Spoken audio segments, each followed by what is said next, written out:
You're listening to the Apple Insider Podcast. Welcome to episode 44 of our show, where we discuss the latest news about Apple, iPhone, iPad, Mac, Apple Watch, Apple TV, and more. We're recording on Wednesday, November 25th, 2015. I want to ask all of our USA listeners to go to AppleInsider.com on Friday for an exclusive offer. The deal is this: you get a free 32GB Apple TV with the purchase of any 2015 MacBook Pro, plus up to $230 in additional discounts per model with no tax in 48 states. This is one-upping our offer from last year. This Black Friday, Apple Insider has teamed with one of Apple's top authorized resellers to knock $30 to $111 off of all 2015 13-inch MacBook Pros and $71 to $230 off of all 2015 15-inch MacBook Pros, and then throw in a brand new 4th-generation 32GB Apple TV on top of those discounts for free. Plus free shipping and no tax in 48 states. Be sure to go to AppleInsider.com on Friday for this and more discounts. So, Neil, one of the other sponsors of today's shows is Mack Weldon. And Mack Weldon makes all kinds of apparel goods, T-shirts, socks, undergarments, things like that. And they wanted to sponsor the show, and they wanted us to talk sort of extemporaneously about their kind of product and how it's related to our sort of lives. And I wanted to start out by just throwing this out there. Did you ever have anyone ever give you socks for Christmas? Yes. And what was your reaction when you got socks for Christmas? Usually they're bought as a joke gift. Oh, okay. So it was totally a joke. You knew it was a joke kind of thing? Yeah. Okay. I remember being like 7 years old and getting socks as a gift from an aunt and being really kind of put out that this was the gift that you give me. And that was like the only gift from this aunt. And, cool person, but I only learned that as an adult that she was a cool person. For the longest time as a kid, I just was like, what the heck was that? So do we agree that socks are kind of a boring and jokey kind of gift, right? Yes, I would agree with that. Mikey, you think the same way? I suppose. Mikey, is there a circumstance under which you want to get socks for a gift? I don't know, man. Socks are pretty cool. Well, that's exactly what Mack Weldon wants us to think, is that they think they've taken socks from being this boring, jokey kind of gift into being something that's a top-of-the-line gift that you should feel good about. And what they're doing is they're using smart design, they're using premium fabrics, and they're trying to make it interesting. They're trying to make it something that you're glad to get. And all of their fabrics are naturally antimicrobial, which means they don't stink, so no more stinky socks. And one of the things that I like about the shopping experience with them, because I've been trying out and looking through their web store, is that if you don't like the first pair, you can keep it, and they will still refund you without asking questions. So it's really a low-risk proposition. You just go ahead and place your order, and if you don't like it, you keep the first pair. And all of our listeners can go to MackWeldon.com and get 20% off using the promo code INSIDER. So who knows? Maybe socks would be a cool gift this year. Now, I want to jump into the topics. We had our impressions post this week about the Apple Pencil. So we had our first look with it. Neil, was that yours? Yeah, I got my hands on it last week and got to doodle around with it a little bit. So we got the first look article, and we also had an article about what you can and cannot do with an Apple Pencil on an iPad Pro. Mm-hmm. So tell us about that. What can you do, and what can you not do with the Apple Pencil? Well, when the Pencil was not quite in the hands of everybody yet, there were some people in our comments that had heard rumors that you couldn't do certain things or whatever, like you couldn't launch apps with it or use it on the home screen or things like that. That's not true. You can do all that kind of stuff. You can type on a keyboard with it. You could use a swipe keyboard for one-handed typing if you wanted. All that stuff works. There are certain things that don't work, like obviously any 5-finger gestures, like for multitasking, you can't do. None of the edge gestures work, so you can't do slide over. You can't resize windows in split view. You can't bring up Control Center or bring down the Notification Center. You have to use your finger for those. But other than that, it works basically as you'd expect. Even palm rejection, I should say, works with apps that aren't designed for the Pencil. So what are the best uses of the Pencil? I mean, obviously for drawing, but I suppose if you really wanted a stylus, You could use it as a way to not get smudges all over the screen. At that point, you could buy a cheaper stylus that just emulates your finger, I think, and it would do just as good of a job. The real advantage of the pencil is the technical capabilities of it, understanding pressure and tilt and that sort of thing. And is the pencil perfect? I mean, I think Mikey would be better to answer that one because I think it's great, but I don't draw, so. Okay, Mikey. Yeah. Well, it's not perfect because there's no perfect app out there yet. There's a few. I mean, So what's the hardest thing about using the pencil? the hardest thing about using it. Yeah, what's the thing that catches you out the most on it? I guess it's the thing with all styluses, right? You're writing plastic on glass, so it's a odd feeling. You don't have that feedback or that friction that kind of stops you from writing. It's a little fatiguing at times, and it's just a bit unnatural. And I think it's better than other styli in that it has a it's not a total rubber plastic. It's not like a soft rubber plastic tip, so it doesn't require a lot to get it going. But it is because it is a little bit harder. You're gonna have to control everything with your hand. You can't rely on a piece of paper, like the teeth or the toothing on a piece of paper to bring your pencil to a stop.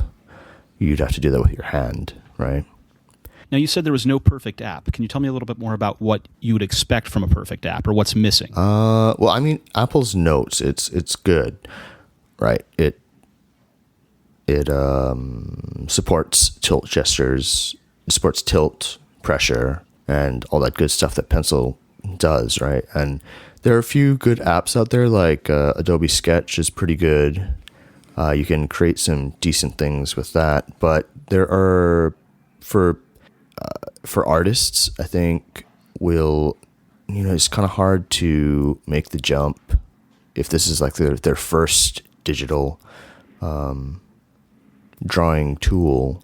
It's a little. It's not really. I mean, it's probably the most natural that I've seen, including Wacom Cintiq, but there's still that gap. You can't, like, for example, when you're sketching with a pencil in Adobe Sketch or something, you can't go ahead and smudge that with real accuracy, or you have to do that in tool settings. There's a smudge option. There's a smudge tool that you can bring up, but it'll take a while to really dial that in to a point where it's mimicking natural, like your natural workflow. So if there's an app that can somehow combine both writing with a pencil or Apple Pencil and also bringing in like fingertip gestures, like smudging or something, say, in an intuitive way, then that would be optimal. But I am very impressed with other apps, like Pixelmator is pretty good. What else is good? Actually, all of Adobe's apps are fairly well thought out for Apple Pencil. They support pressure sensitivity and tilt. But I did notice that it's not as fine-tuned as Apple's Notes app for some reason. It could be. I mean, they probably didn't have access to the pencil for very long before they had to get out those updates. But I suspect a lot of other drawing-minded apps will be taking advantage of it in the very near future. It would also be cool to have like oil painting app that would more realistically ape some of the tools that people use. Like besides the brushes, like a palette or other things. It's kind of hard, but I think oil painting is probably a bit too much for Apple Pencil at this point. So what should people know about before they go and buy the Apple Pencil? Is there some advice, some gotchas, or something that you think people should understand and know about? I mean, it works pretty well out of the box with everything that you would expect it to, even apps that aren't made for the pencil. So when I got mine, as luck would have it, one of the first things I had to do was fill out a lengthy contract by hand, and I don't really write very much, if ever, so the fact that that happened on that day was pure coincidence. But so I loaded it up on my iPad Pro and used the pencil, and I used it with PDF Expert, and it worked great. I don't know that PDF Expert is like specifically updated for the pencil. I don't know if that was part of it, but I just chose the size that I wanted to write with and used the pencil, and the palm rejection worked great, and I just filled out the document, and it looked just like my regular crappy handwriting. I think it was. It wasn't one of Apple's featured apps when it launched. Maybe. I didn't really notice anything specific in terms of pressure sensitivity or tilting or anything like that. Yeah, PDF Expert's pretty good. So what are the best apps that you think people ought to try with the pencil first? Clearly Apple Notes. Clearly you named the Adobe apps in general. What are the ones that people should go to for sure? Well, it depends what they're doing, right? I mean, if they're doing any sort of art stuff, Adobe's suite is probably one of the best options out there right now. The only problem with that is that they're all separate apps, right? They break them out into drawing and photo editing and stuff like that. But really, there's not a huge selection right now that really truly take advantage of Apple Pencil's capabilities. So I would say play around with the Notes app, Adobe stuff. Pixelmator's good. And beyond that, I wasn't really too impressed with the others. And Neil, you have any closing thoughts on the pencil for now? I'm impressed with it, but I'm not a drawer, so I can't see myself using it a lot. Okay, yeah, you're much more into the keyboard. Yeah. I avoid writing by hand whenever possible because my handwriting is terrible, and I can actually read when I type, and I can type faster than I can write. So we had big news in Apple Pay, right? We had two things happen. We had Square launching an NFC mobile card reader with Apple Pay support, and we also had in London, MasterCard offered Londoners free Monday rides for using Apple Pay. So, first of all, I'm going to just go into this. I've got some questions. So, Neil, I mean, what's better about using Apple Pay versus EMV or chip card? I mean, you can have all your cards on one phone, and using EMV is kind of a pain in the butt where you have to insert it into that little slot where it reads the chip and then wait for it to authorize and then blah, blah, blah. With Apple Pay, you just tap and go. So I've been going around, and at all the retailers I've seen that are supporting Apple Pay or supporting contactless NFC payments, the Apple Pay, the Android Pay, things like this, right. I have seen signage, whether it's hand-drawn by the retail employees themselves or actually put in place by the stores, nice printed, proper signage, saying, we have a new retail system, please bear with us, and here are the steps for actually using the chip slot. At Trader Joe's this morning I was there, and they've each of their employees has hand-drawn a thing they've pasted on top of the Verifone reader, saying, please bear with us and let us help you. At Target, there was a piece of signage that had been printed up by Target that had steps for how to use the MV slot. I get the sense that it is really weird for the consumer and causing a lot of problems. So I wanted to ask if you guys had that kind of experience. I haven't really, but I'm not really a someone to look at because we don't really have that many alternatives in Hawaii. I mean, we're starting to get them, but I think Neil, who lives in a major metropolis, would be more, offer a little more information on the subject. Yeah, I mean, there's some quirks at some places. Like I have a Subway right across the street that Subway sandwich shop, not a Subway station, that has Apple Pay enabled, but their terminal is like on the other side of the counter as part of their kiosk. So like you can't really use it in there. They have the sign on the door that says, "Hey, we take Apple Pay," but they just don't have it set up in a functional way. Places like Trader Joe's work great. All the cabs work great. My perspective is that Apple Pay is way better than the chip card. And I think it's really cool that Square is launching their reader because it means that there will be more retailers able to take Apple Pay. The thing that was curious to me about these two stories, the second story was the one that was weird for me, so the people in London have been using NFC transactions for the tube for ages. They've had the Oyster card and they just tap the Oyster card on the turnstile and walk through. So why is MasterCard doing this promotion where they're offering Londoners free rides using Apple Pay? To get people to use MasterCard? Is that their whole aim there, is to try and just to increase MasterCard adoption? You would think. Discover was late to adopt Apple Pay in the U.S., and they responded by offering 3 months of 10% cash back on all purchases with Apple Pay until the end of the year. So, some of these companies want to do, and MasterCard in the U.S. had that promotion where you could win stuff if you used Apple Pay, the priceless memories or whatever they called it. So yeah, these credit card companies are just doing what they can to drive adoption. They want to become the default card on your Apple Pay. They want to be as frictionless as possible in making transactions. Do you think that Apple Pay is more secure for them, is sort of like the preferred path, not only to be the default card, but they want you to be using Apple Pay to do it?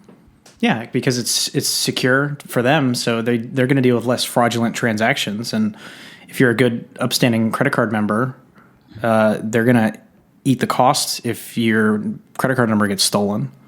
So, they don't want that to happen. So you're not going to end up with a stolen credit card number if you're using Apple Pay. So it's in their best interest to embrace it as well. I think when they move to Apple Pay and they move to right, so you're right. When they move to Apple Pay and they move to EMV, the credit card company is the one that's liable. If they're still doing swipe transactions, it becomes the retailer that's liable. Yeah, I mean, after the October switch, basically what the credit card companies said was, we're not going to handle the costs anymore if you don't upgrade to the latest technology. So they want everybody on NFC or on EMV. I feel like that transition is going pretty slowly and pretty rocky. It's just it's anecdotal. To be expected. I mean, there's a lot of points of sale out there. Yeah, and I just think it hasn't, I still go to places that don't even have the EMV slot enabled yet. Yeah. So, Mikey. Yes, Victor? You reviewed the Apple Watch magnetic charging dock. Yes, I did. First of all, do you like it? I do, actually. Surprisingly. I kind of wanted to... Why is that surprisingly? I kind of wanted to not like it because, I don't know, selling a $80 dock is a bold move, to say the least. You saying it's potentially overpriced? Well, I mean, that's what... Yes. In perspective to its other docks, it's basically the same price.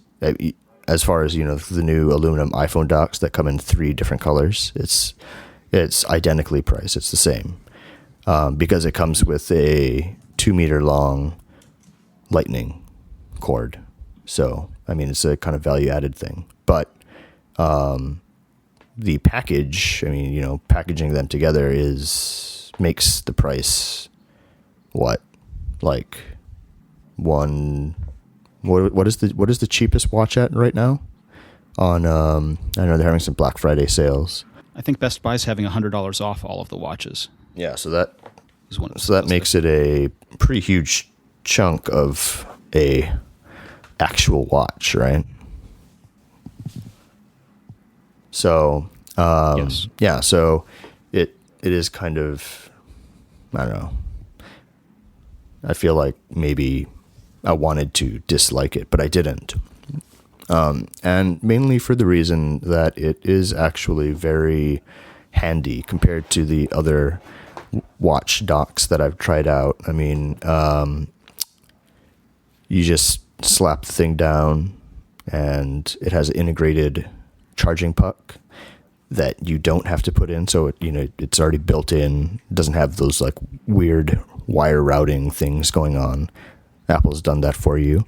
And you can also charge it sitting up in nightstand mode. Just flip the puck up and you're good to go. But I think the thing I was most impressed about is its design. I know the design is a very personal thing. You have opinions on it. I don't know. What do you think about design? The design, just looking at it in pictures, Victor? Well, I'm glad you asked. I haven't found many stands that I've liked. This one seems like it was an attempt at complete reductionism, right? All you get is a circle pad and the circle charging puck, and that's kind of it. If you look closer, I mean, it's obviously designed by, well, not obviously, but I mean, it's pretty obvious. It was designed by Mark Newson, right? It takes after his designs while he was at his other company, Icapod, however you pronounce it. He's had products that look almost exactly the same, and that's not a bad thing, really. It is a departure from Apple's other designs, the Johnny Ive style, flat surfaces and rounded edges, bevels, chamfered edges and rounded bevels and stuff like that.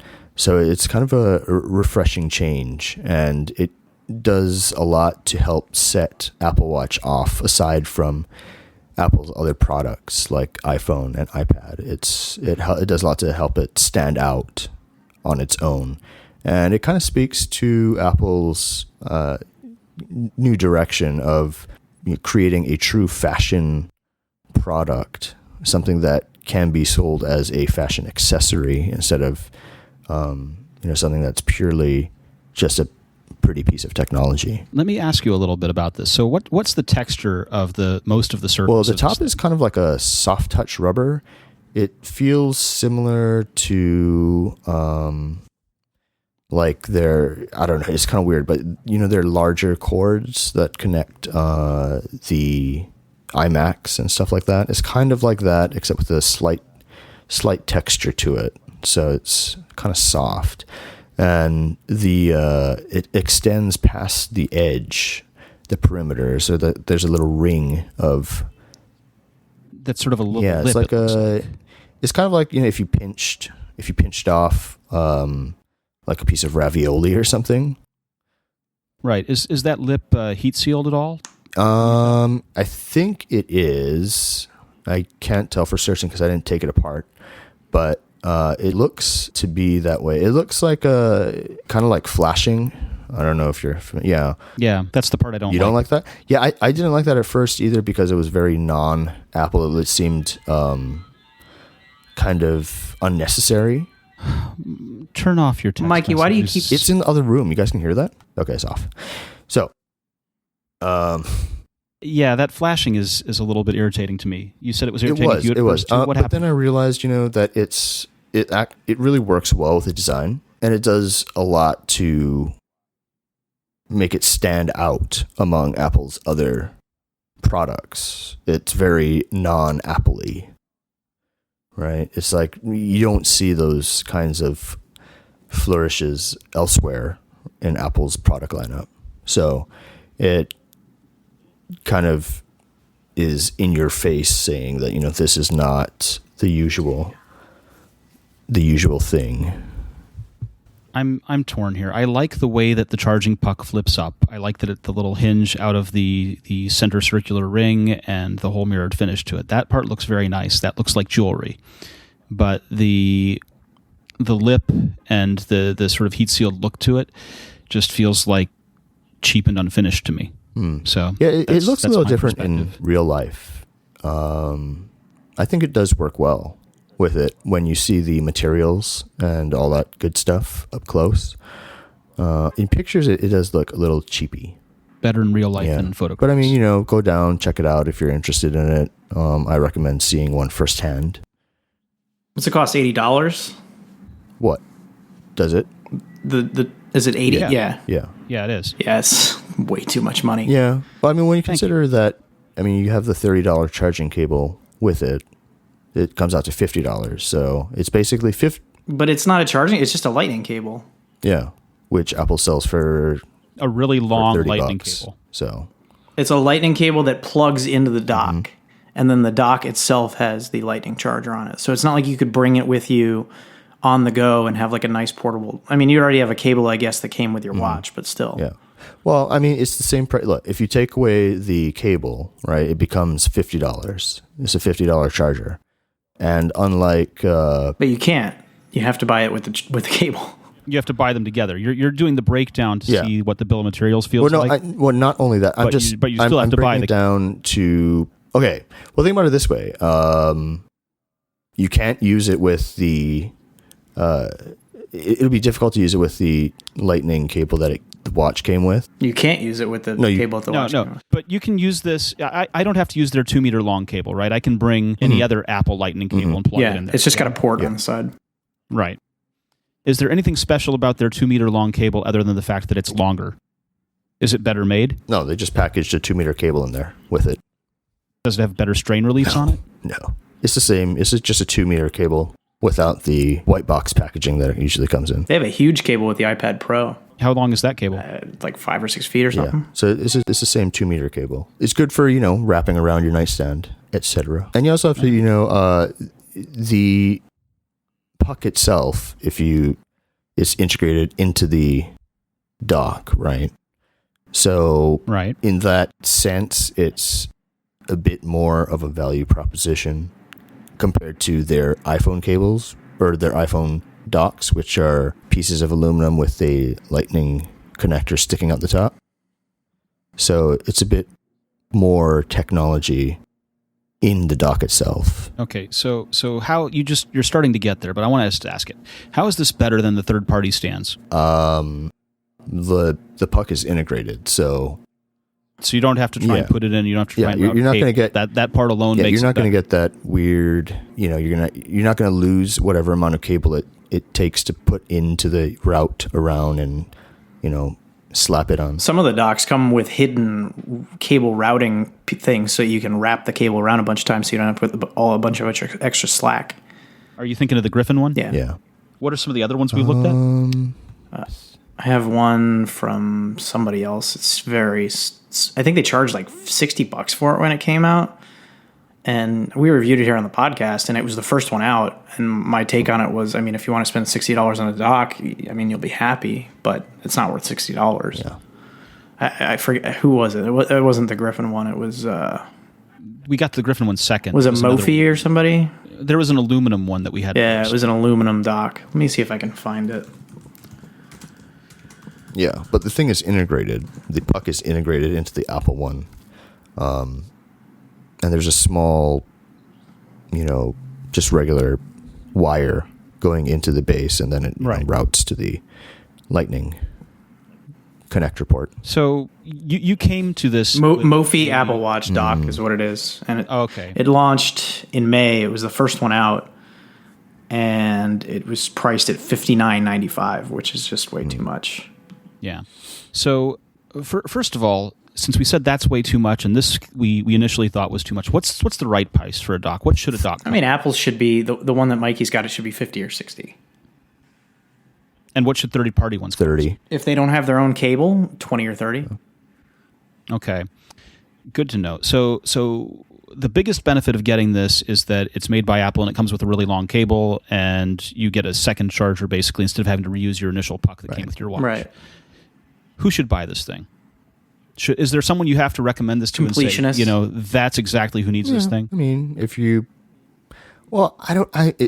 depends, because I don't really use a dock, right? I mean, Apple made it so I've kind of been trained to not use a dock because it didn't come with one. So I don't really use a dock. Neil, do you use a dock with your iPhone every night? Yeah, I just panned it, but I still use the Mophie one that they sent me. They told me to keep it, and it sits on my nightstand, and I use it because I prefer having docks for my stuff. I use an overpriced Elevation dock too for my iPhone. And yeah, I mean, I just like having docks for my electronics so that they just kind of have a home when they're not in use, and it's easier to find them that way. I know where my phone is. I know where my watch is, all that kind of stuff. Did you get the dock for your new Apple TV Siri remote? No, I didn't get that. Have you seen that one? Yeah, I saw it. I probably should, quite frankly. I don't want to mount the thing on the TV, but a place to put the remote would be nice so I don't lose the thing. Yeah. Cool. That's the stocking stuffer. I'll get that for you. Who should have this? Completionists, people that need a second place to charge it. Is there any reason that you can identify someone and say that's who should have this thing? Rich people who have an extra $80 to spend on an Apple Watch accessory. I don't know. I mean, I think people who purchase the Apple Watch would be interested in this. Not like you and me. People that write about tech or love technology and stuff like that, they might not be interested. But people who buy it for the fashion aspect of it probably would be people who would want to check it out. I mean, it is a nice little accessory to put on your table. Today's Apple Insider podcast is brought to you by Canary, a complete home security system in a single device. Since launching early this year, people across the world have been using Canary to stop burglaries and other serious incidents. And what Canary really is, at its heart, is an internet-connected camera with internet storage. So it's got a 1080p camera with a wide-angle lens, motion detection, and night vision, and you can watch your home live at any time. It will send smart notifications. It's got an algorithm, so with motion detection, it will send out notifications to you that something out of the ordinary is happening at home. And it's got a siren. It's got a 90-decibel siren, which is loud enough to scare off intruders. That's pretty ear-splitting. That is loud. Canary also pulls in local police and fire department numbers near your home, so if you're traveling, you can quickly get in touch with the right people. It arms and disarms when you come home, and you can link up to 4 of them together in a location, so it's easy to protect homes of all sizes. It also monitors your home's temperature, humidity, and air quality to protect you against the things that you can't see or hear. And it's got best-in-class night vision. Start protecting your home with Canary today for just $199. Go to meetcanary.com and use the promo code INSIDER to get free overnight shipping. That's MEET canary.com and the promo code INSIDER. Canary, smart home security for everyone. So we ran a PSA, we ran a public service announcement on the site this week, recommending that people not use person-to-person money transfer services like Venmo with people that you do not know. Neil, break it down for me. First of all, what is Venmo for those of us who don't live in New York City or San Francisco? I don't know that Venmo is limited to New York City or San Francisco. It's used pretty much everywhere. It started on college campuses. It's a frictionless way to send money to people. And basically the way that it works is, you go to the movies with your friend and you don't have any cash and they pay for it and you want to pay them back. So you just Venmo them the money. It ties into your bank account and they get the money and everybody's happy.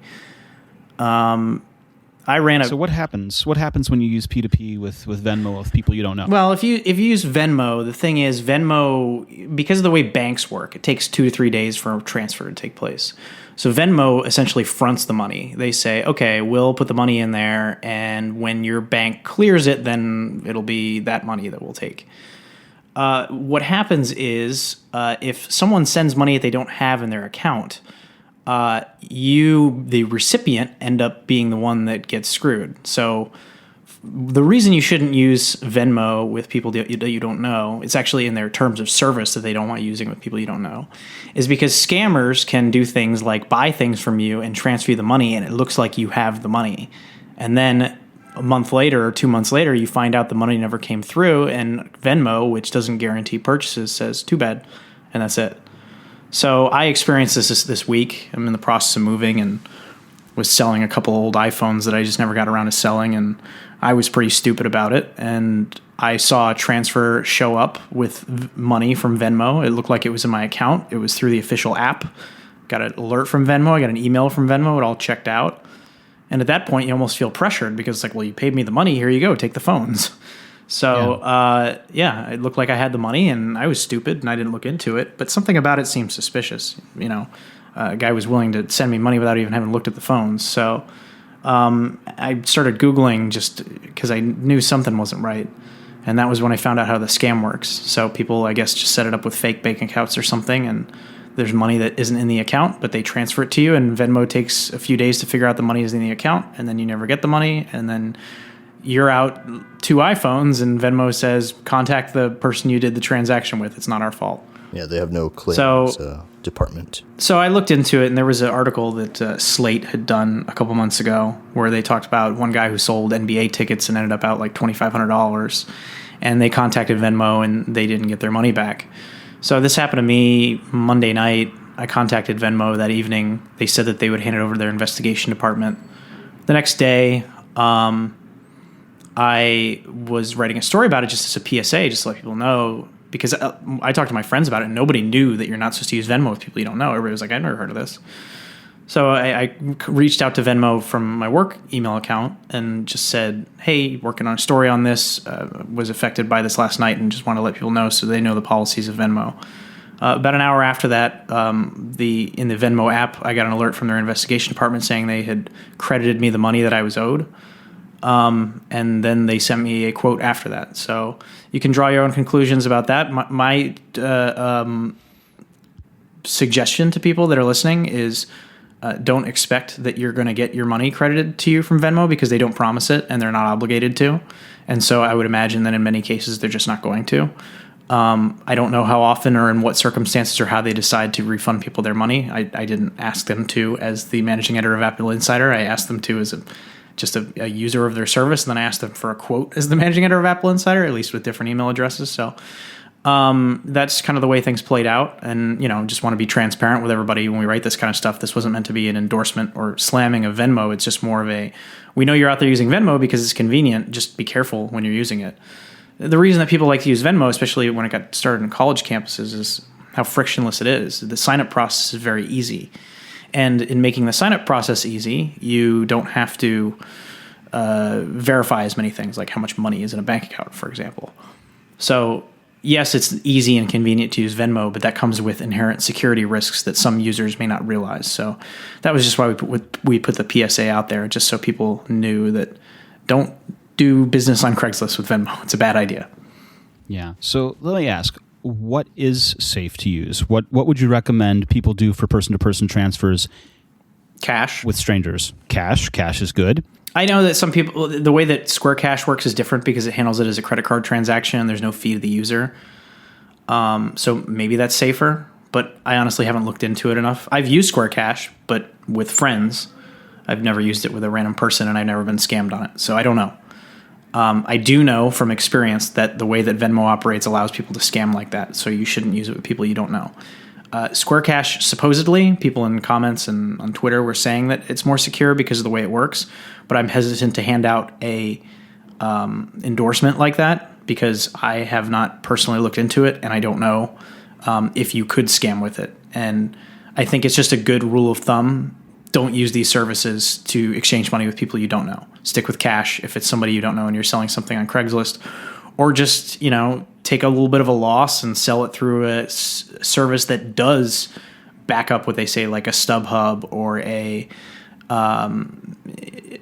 you were to sell something to Amazon or something like that when they do buybacks on phones, stuff like that. You're probably better off. You're not going to make as much money, but at least you know that they're backed by a corporation that guarantees what they say. Right.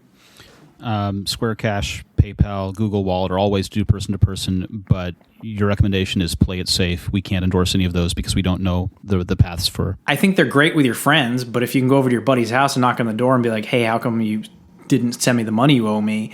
That's a little different than some guy on Craigslist who has a burner number on his phone. Yes. Well, awesome. I'm so glad you got it resolved in your favor, and I'm so glad that you brought this PSA to our attention. Yeah, it was a relief, I'll tell you that. I believe it. How many iPhones were you selling? Two iPhone 6s. That's money. How much did those go for? $950. Yeah, I'm glad that was resolved. Yeah, 128 gig and 64 gig phones. Wow. Well, this has been the Apple Insider Podcast. I've been your host, Victor Marks, and with us we've had managing editor Neil Hughes. Hey, Neil, where can people find you on the internet? You can find me on Twitter at ThisIsNeil, and you can read me at Apple Insider. Mikey Campbell, thank you so much for contributing this week. Where can people find you on the internet? At Mikey Campbell 81 on Twitter and on Apple Insider. Brilliant. Well, if Neil sells all of his iPhones next week, we'll be sure to tell you about it on next week's Apple Insider Podcast. Happy Thanksgiving to those of our listeners in the U.S. And as a reminder, please feel free to check out AppleInsider.com for Black Friday specials on Friday. This episode is brought to you by Canary, a complete home security system in a single device. When Canary detects something out of the ordinary, it sends intelligent notifications with HD video straight to your phone. Canary puts you in control during an emergency. Through the Canary app, you can watch live footage, sound a built-in siren, or connect with the police near your home. Start protecting your home with Canary today for just $199. Go to meetcanary.com and use the promo code INSIDER to get free overnight shipping.